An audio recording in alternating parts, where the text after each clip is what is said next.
What have we seen happening around the country? Interest rates, always the chat at the start of a new year, if not even more apparent this year. What are they going to do? We'll delve into that. First home buyers, is 2022 the year again of first home buyers or not? Investors, is it the year of investors? What about vacancy rates? We've obviously seen a prolonged period over the last 2 years of much higher vacancy rates. Where are they going? Are they going to get back down? What do we expect?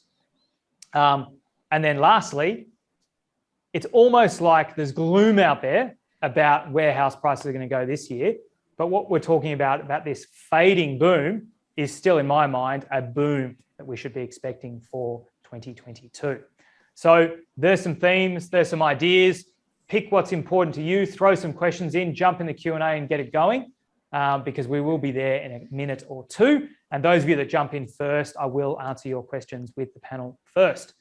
Okay, these results were from the last week of December, so you've probably seen them. There's not a hell of a lot to look at. It was a 63% clearance rate, so still a strong clearance rate, but we had 4,756 auctions across the country, which was a massive number.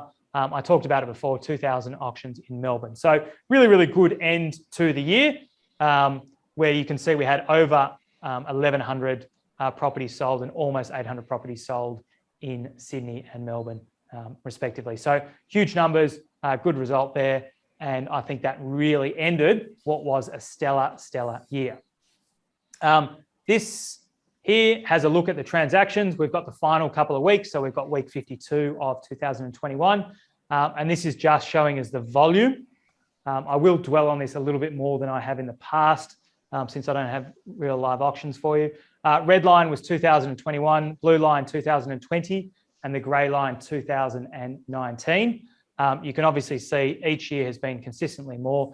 2019, surprisingly, was the only year shown here in terms of the volume of transactions of sales occurring right across Australia that was the lowest, but the only year that wasn't affected by the coronavirus. So really shows you that the boom that we did have last year and towards the end of 2020 was a real boom, because you can see here, even in the last week, we had just under 7,000 sales sold in that week alone.